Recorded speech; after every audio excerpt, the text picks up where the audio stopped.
part 3 of this VHS Collection series of videos on the channel that I'm doing. Kind of getting rid of a lot of VHS tapes now. Kind of just doing this just to show off what I got while I got it.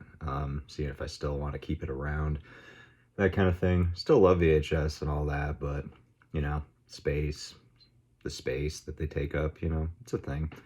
But I got a couple new ones just to show off. That I moved up to the top. Got this one recently, Ozone. This is a cool little shot on video, maybe Super 8 video. It's oh, what's his name? Jay Bookwalder, something like that. J.R. Bookwalder, yeah. He did Dead Next Door, a lot of other ones. Very ambitious filmmaker. It's also on white tape. I got this in a really pretty crazy lot deal on eBay. Altogether, it was like 20 bucks, and this was in it, so bam, gotta get that. Rewatched it, though. It doesn't really hold up as well as it did on the first watch. Meanders a little bit. Still nice to have. It's a tape you don't see very often. Oh, I moved this up to the first one, too. Did I talk? No, I talked about that. This video's off to a great start. Let's just go through here. We got the Children of the Corn tapes. I don't really like the first Children of the Corn that much. It's a pretty, yeah, just not my thing. Should be my thing. The concept of it is great, you know. And the opening scenes, of course, is probably my favorite part of the movie, but it has that Stephen King thing where it just kind of, you know, doesn't really work at the end. So that's the first one. I don't really have faith that the new remake is going to be any good either. Just saying. Just putting my 2 cents out there right away. But the sequels, however, I do actually like quite a bit. This is Children of the Corn 2, The Final Sacrifice, which is far from the final Children of the Corn movie. Children of the Corn 2 is pretty good. It amps up the gore and the kind of campiness of everything just a little bit. Pretty enjoyable sequel. And Children of the Corn 3 rules. Urban Harvest. This one's awesome. Super gory, gooey kills. You know, crazy story. Takes a lot of liberties with the original Children of the Corn concept. That's a good one. Children of the Corn 4, The Gathering. I don't remember anything about this movie, truth be told.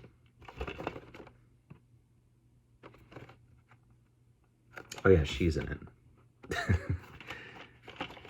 And Children of the Corn 5. I don't think I've even seen this one, to be honest with you. I've heard Children of the Corn 6, which I don't have, is pretty good. Trusted source told me that. Children of the Corn 5. Getting into something much better. 5 out of 5 movie for me, Pinata Survival Island. Those who know, know. This was a movie that I saw all the time on cable.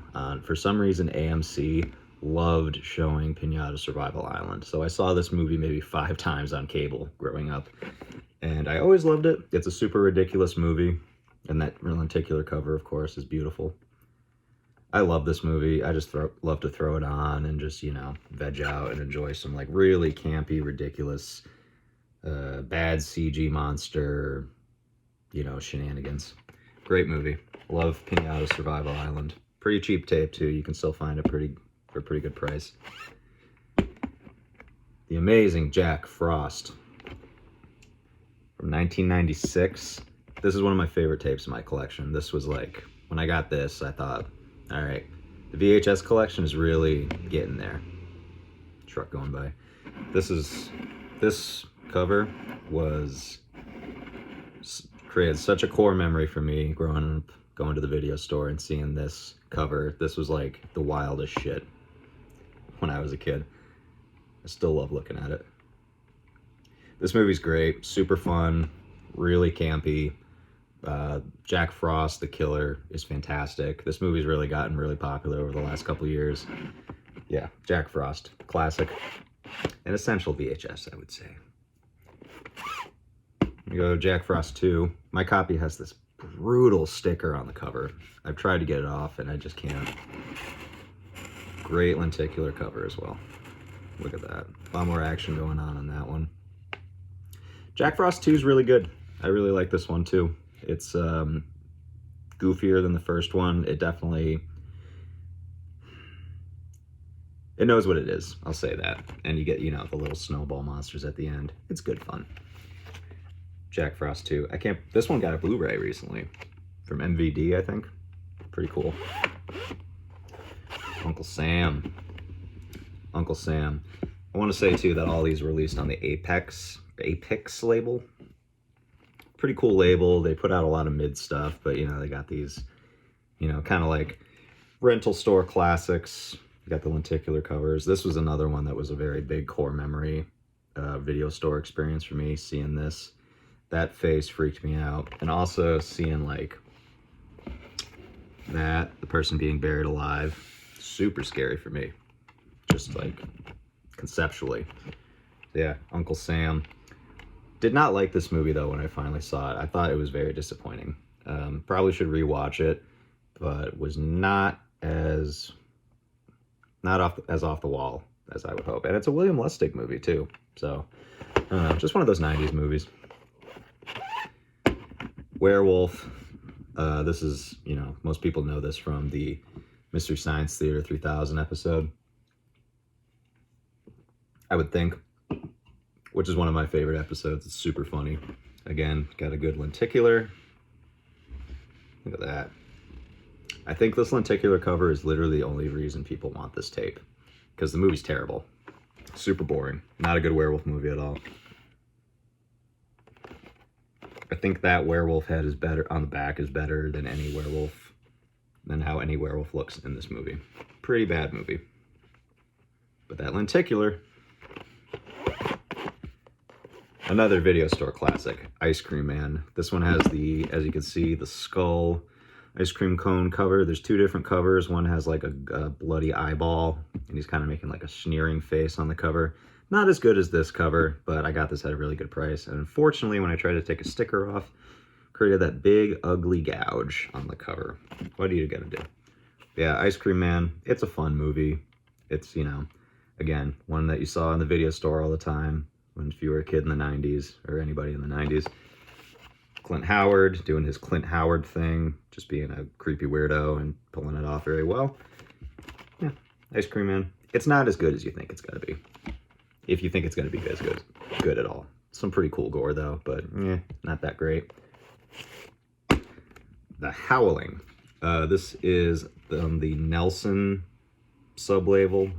Nelson is just like a little thing, like a partner label of Embassy, I believe. I think a lot of the tapes come out and are not as good quality as like the big sturdy Embassy tapes, but pretty cool nonetheless. I love The Howling, one of my favorite werewolf movies. Probably right there neck and neck with, like, you know, American Werewolf in London, stuff like that. There's only a few good werewolf movies in my opinion. Yeah, The Howling is definitely a must-see. I love The Howling. Great transformation scenes. The werewolves in this actually look really nasty and freaky. Scary, intimidating beasts. Like those ears. For some reason, the ears with the mandibles, it really works. You know what? Fuck it. Let's go up here, since we're talking about The Howling, because I got more Howling movies, but they're in clamshells. You know, you got The Howling 2. I don't get why people like this movie at all, even for like bad movie sakes. Like, I get it, but like, come on. Not as good. Not very good. But you got Reb Brown, you got Christopher Lee, you got Sybil Danning. Yeah, this is a wacky, wacky, wacky movie. I'll say this too, The Howling is probably one of the worst franchises ever in terms of like quality. Like, they made the first sequel, the rest of the movies, like literally all the rest of the movies, like fucking, except I will give some praise to Howling 3, The Marsupials. I actually really kind of love this movie. Sometimes more than the original, Howling, actually. This is batshit insane, crazy fucking movie. It's called The Marsupials. The Howling 3, The Marsupials, has a bunch of crazy shit in it, like nun werewolves. You get like a pouch and like a werewolf baby. You get some crazy transformation scenes, some really goofy acting. I love The Howling 3. Cheap as fuck tape too. You can find this for like pennies. And then, just going real quick too, we got the other Howling movies. Howling 4. This movie's terrible. This is a terrible movie. Completely forgettable. I think every bit of dialogue in this movie is dubbed over too. Like it's ADR'd. So bizarre. But the only good thing about this movie is the transformation scene. It's a very unique and pretty off-the-wall transformation scene. Very drippy. So that's the only reason to see this movie. Just watch it on YouTube. Just watch that scene on YouTube. Don't have the Howling 5, but here's the Howling 6. The Freaks. Pretty cool concept. Werewolf. Traveling, you know, freak show. Vampires. Vampires versus werewolves. But again, not good. Just not as good as you would think it would be. Some pretty cool stuff on the back, though. Like, this would sell you if you picked this up and you were like, vampires versus werewolves, and you got all this. Like, fantastic. Let's go. Who cares that it's the 6th Howling movie? Let's just watch it. And then The Thing, you don't need to talk about it. Everyone loves The Thing. Everyone loves The Thing. And this is the green MCA one, which is like a little earlier release. People freak out about the first one with the rainbow strip right there and blah, blah, blah. I'm happy with this. They Live. Great tape. Great movie. Really nice condition too. Classic. John Carpenter. Shout out to Elizabeth, who I got a great deal from her. My VHS friend on the internet. Getting into some Peter Jackson, we got Meet the Feebles. This is the Substance label VHS. There's a... What is it? Dead Alive? Did they do it or something? I don't know. I forget. Sorry about that. But yeah, Meet the Feebles. Crazy movie. Just like puppets doing really sleazy stuff. Murder, mayhem, drugs. Every crazy thing you would want in a movie, and it's all like animal puppets. Unbelievable. Dead Alive, the unrated cut. You gotta get the unrated VHS. Don't even fucking bother with the R-rated cut. Completely worthless, in my opinion. Not needed. You gotta get the unrated cut. Classic movie. And we got a little Bad Taste here. This Mama Jamba is still sealed, actually, so I haven't watched this, obviously.